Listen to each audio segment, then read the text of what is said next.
antes de fazer a observação, vamos fazer a leitura. Fazer uma pequena observação. A introdução desse culto de hoje, eu quero reforçar o que o pastor Wilson falou. Está ótimo, está ótimo. Lucas, capítulo 19.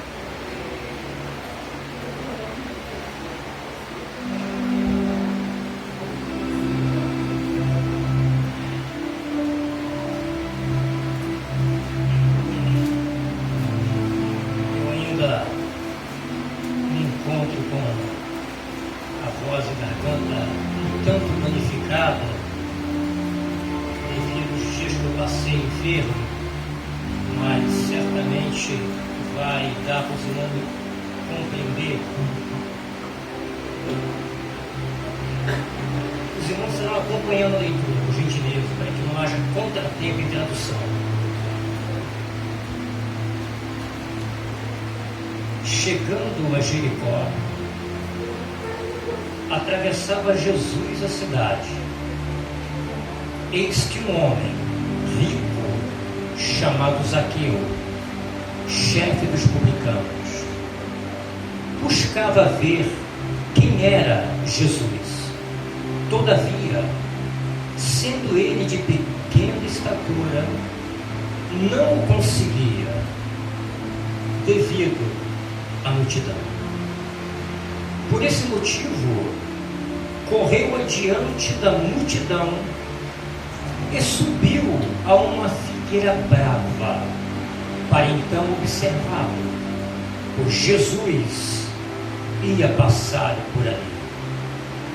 Quando Jesus chegou àquele local, olhou para cima e o chamou: Zaqueu, desce depressa, pois preciso ficar hoje em tua casa. No mesmo momento, desceu Zaqueu apressado e o recebeu com grande alegria.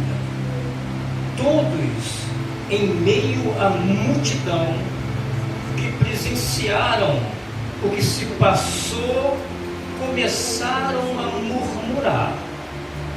Ele entrou na casa daquele pecador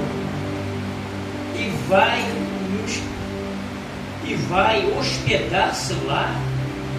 Então Zaqueu tomou a palavra e disse a Jesus: eis a metade dos meus bens, Senhor, que estou doando aos pobres. E se alguém, eu estou aqui, devolverei 4 vezes mais. Diante disso, Jesus disse: hoje houve salvação nesta casa, pois este homem também é filho de Abraão, porquanto o Filho do Homem veio buscar e salvar o que estava perdido. Amém. Por isso, abaixa sua fronte, querido. Vamos fazer uma breve oração. Espírito Santo de Deus, nós somos dependentes de Ti nesse momento. Nós esperamos em Ti uma palavra. Nós abrimos nossos corações e Te pedimos: conceda a nós a compreensão daquilo que o Senhor quer nos comunicar. Somos tão falhos, mas nós, Senhor, confessamos os nossos pecados. Precisamos de Ti, Senhor. Venha sobre o Teu povo, ó Espírito, trazermos o conhecimento e a compreensão da Tua palavra. Em nome de Jesus. Amém. O pastor Wilson falou que tem origem batista, né? é interessante que os desígnios de Deus, irmãos, são caminhos que nós só iremos compreender quando alcançamos o seu objetivo. Às vezes, nem sempre nós compreendemos no momento. Aqui nós temos um trio. Cadê o pastor Eliezer? A coluna me impede de visualizá-lo. Nós temos o pastor Eliezer da segunda igreja batista em Padre Miguel. Nós temos o pastor Wilson, igreja de Magali, e o pastor Elias, a qual comunico a vocês, da primeira igreja batista em Moça Bonita, em Padre Miguel. Sendo que conheço o pastor Wilson mais de 30 anos, muito tempo. O Eliezer um pouco mais, porque nós fomos criados em uma mesma comunidade em Padre Miguel. Desde criança, né, Eliezer? Desde criança nós nos conhecemos. E o desígnio de Deus, e o pastor Oscar não foi oriundo da Igreja Batista, mas eu conheço que também é uma tonelada de tempo, não é? Veja bem, 4 amigos que tiveram as suas histórias, não é? Uns no Rio de Janeiro, outros não como eu, né? Tive que sair, voltei, pastor Luiz local, Eliezer local, pastor Oscar local, e depois de alguns anos, 30 anos aproximadamente, olha o que Deus fez. Não foi projetado, não foi combinado. Entendemos? Não foi combinado. Então, às vezes eu fico pensando, Senhor, história linda, né? Será por acaso? Eu não acredito que seja um acaso. Eu acredito que seja uma providência, uma obra que Deus está estabelecendo, não é?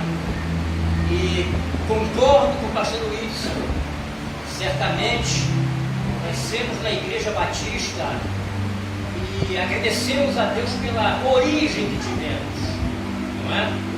Hoje nós ainda temos contatos constantes com a Igreja Batista, mas hoje nós estamos na Assembleia de Deus, né?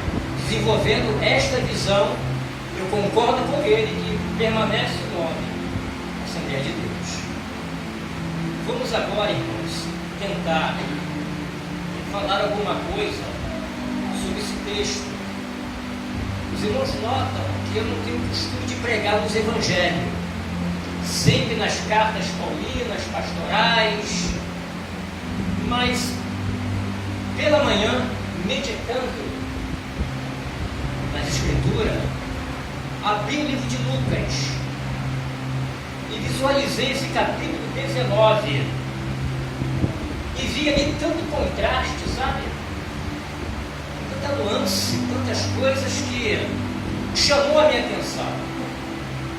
Tanto desencontro de pensamento, tanta discórdia de pensamento, quanta diferença do pensamento do homem para o pensamento de Deus. E como Deus trata uma pessoa na sua independência de condição, seja ela financeira, social, enfim, não importa a condição, não importa quem seja. Porque antes de entrar em Jericó, diz que no momento antes, ele passava por um caminho. Ali ele encontrou um homem. Quem foi esse homem? Um cego. Você é um cego mesmo? É isso mesmo? Cego mesmo? Você é isso? Isso, é um cego. Aconteceu se aproximando-se. Jesus de Jericó estava um homem cego. Perfeito. Cego. Ele estava sentado. E ali, certamente ele ouvindo o alvoroço da multidão, também tinha uma grande multidão acompanhando Jesus. E e ele viu que Jesus estava passando. Ele, agora é a minha oportunidade.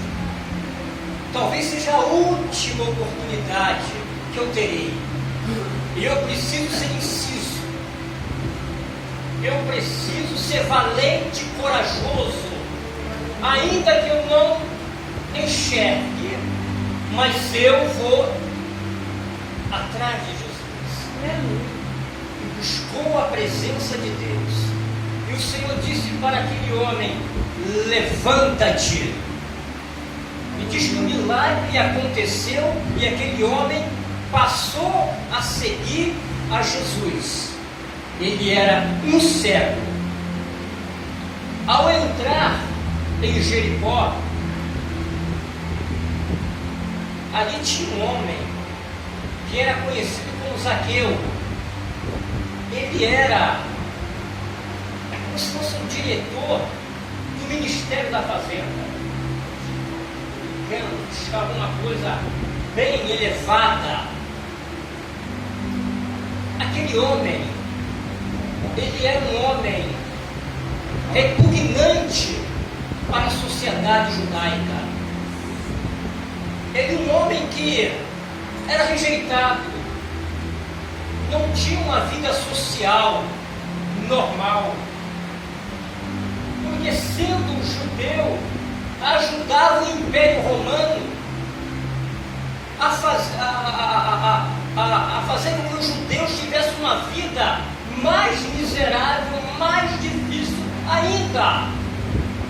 E diz a palavra que ele era um homem extremamente esperto, que ele cobrava acima das taxas romanas, e isso o fez enriquecer. Homem muito rico. Essa cidade de Jericó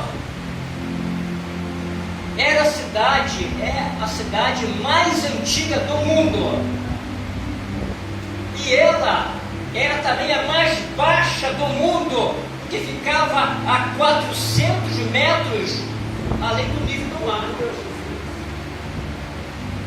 Era uma cidade mais bem ornamentada do mundo naquela época, porque existia palmeiras e figueiras em seu trajeto quase total, em toda a rua, de ambos os lados. Arvoredo adornava aquela rua. Era uma cidade agradável. Ali a família herodiana construiu grandes palacetes para passar o verão, para passar dias agradáveis. Era uma cidade importante, comercialmente importante. As pessoas gostavam de viver, de habitar naquela cidade. Então Zaqueu se estabeleceu ali, porque financeiramente era importante para ele, não é? A sua conta bancária crescia a cada dia, os impostos eram gradativos, mas diz a palavra que despertou nesse homem um desejo de conhecer a Jesus. Eu não vou entrar em questão sobre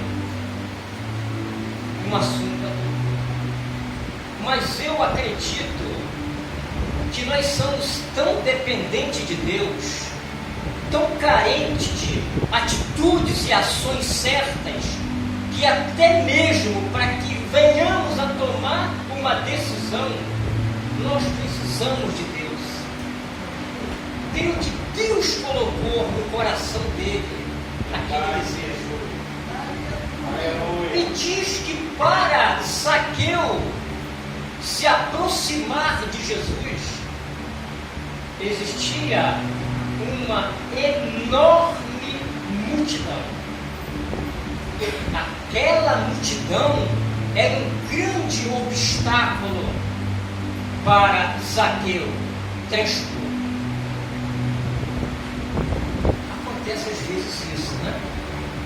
Muitas pessoas têm até o desejo de conhecer um pouco mais de perto a Jesus, mas enfrenta multidões de situações que empobrecem a sua atitude, a sua ação. Mas Deus havia marcado encontro com esse homem. Então aquela multidão não seria um obstáculo suficiente para impedir esse encontro. E diz a palavra que ele era um homem de pequena estatura.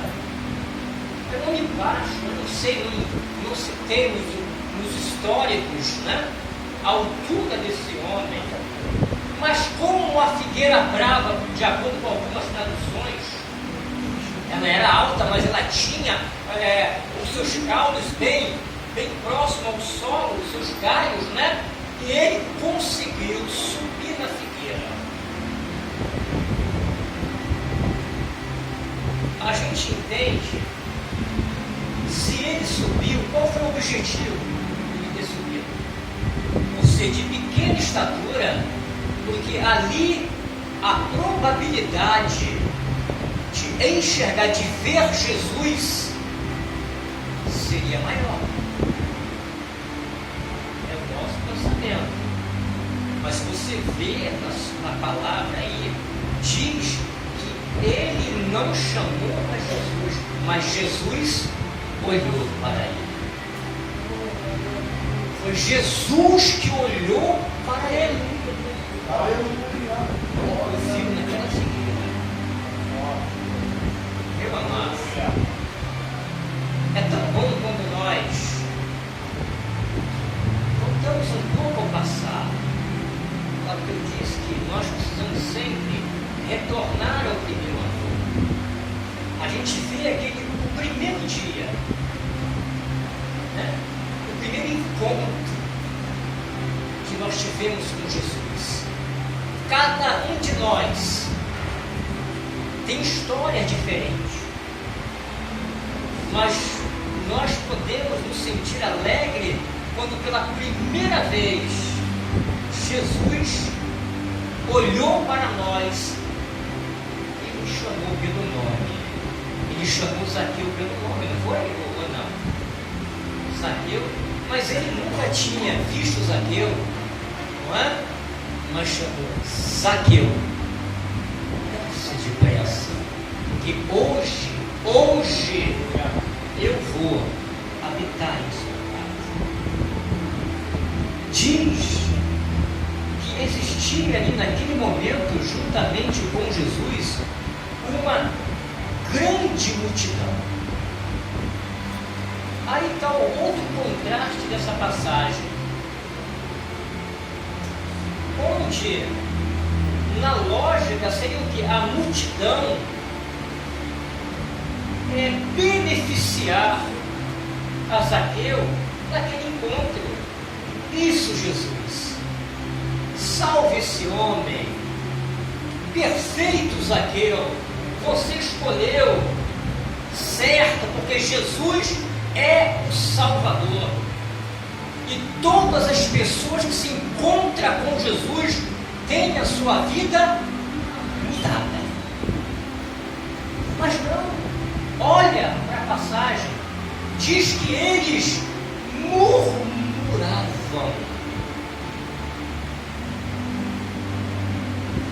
Que contraste humano, né? Olha como é o ser humano.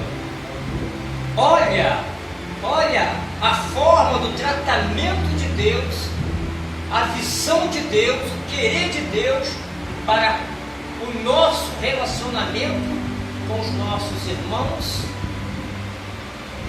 é diferente. E diz que murmurar. Diz a palavra de Jesus, não se preocupe com isso, porque ele veio salvar aquela pessoa que estava perdida, veio transformar trazer novidade. O grande ponto é que Jesus entrou na casa de Zaqueu. O conteúdo deste versículo, quando ele entra, é extremamente importante, porque quando Jesus entra, Zaqueu de imediato começa a dar sinais novos em suas atitudes. Era um homem que roubava, que trabalhava para prejudicar os seus conterrâneos, digamos assim, né? Mas agora, quando Jesus entra na casa dele, ele começa a ter uma atitude diferente. Senhor, eu vou restituir quantas vezes mais? 4 vezes mais todas as pessoas que porventura eu roubei. Qual era a lei? A lei, número 5, versículo 7, era 1/5. Se a pessoa, se um homem roubou a outra R$1.000, ele deveria dar quanto? Devolver quanto? R$1.200, de acordo com o número 5,7. Mas ali Zaqueu diz que restituiria 4 vezes mais. Tem mais ainda. Olha o sinal de uma conversão genuína. Porque a conversão genuína precisa trabalhar com o passado também, irmãos. Precisa trabalhar com o passado.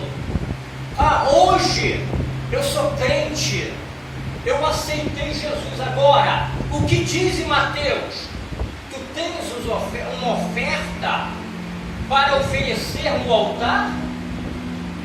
Muito bem. Mas olha só, deixa a sua oferta, querido. Retorne lá. Né? Corrija algumas coisas que ficaram lá atrás. Depois você vem aqui, pega a sua oferta, então dedica a Deus. Zaqueu estava totalmente envolvido pela realidade profética da palavra. Eu vou restituir 4 vezes. E ele diz mais o quê? E daria o quê? A metade da sua fortuna. A metade, tudo que eu tenho, eu darei aos pobres. Irmãos, isso aqui é fruto de arrependimento. Sabe? O fato de aceitarmos a Jesus não quer dizer que nós não devemos trabalhar com o passado. Existem muitas coisas que no tempo da ignorância nós cometemos, nós prejudicamos pessoas. Fomos péssimos filhos, pais que não davam atenção aos seus filhos, marido indigno, uma série de situações que no tempo da ignorância nós cometemos, mas agora recebemos a luz do Evangelho, a luz reveladora, a luz que nos condiciona a ter bom senso, a ter sabedoria, a sermos humildes, a compreender que o reino de Deus, que para entrar e fazer parte do reino de Deus é necessário que haja novas atitudes e novidade de vida. Não é de qualquer maneira. Sede santos, porque diz o Senhor, eu sou santo. Ou seja, precisamos agora separar, nos desviar, nos isolar de muitas coisas. O pastor leu aqui Romanos, capítulo 12, não foi? 12:2, né? Está aí, é o sistema do mundo. Você não pode servir ao mundo e ao Senhor ao mesmo tempo. Quando eu digo mundo, é o sistema. É o sistema. Olha como Zaqueu compreendeu perfeitamente o que é o sistema e o que é o reino. Porque quando Zaqueu recebeu a Jesus, ele sabia que ele poderia servir a dois senhores: Mamon, que é a riqueza, ou a Deus, um ou outro. Então, interessante, Zaqueu não foi doutrinado, não. Ali foi o Espírito Santo guiando as atitudes daquele homem. Então, quando ele disse: eu devolverei, eu restituirei 4 vezes, não se pode servir ao sistema da riqueza e a Deus. Não quer dizer necessariamente que você não deva ser próspero, que a prosperidade financeira seja errada, não, mas que seja uma prosperidade, uma riqueza conquistada de uma forma honesta. E com isso você vai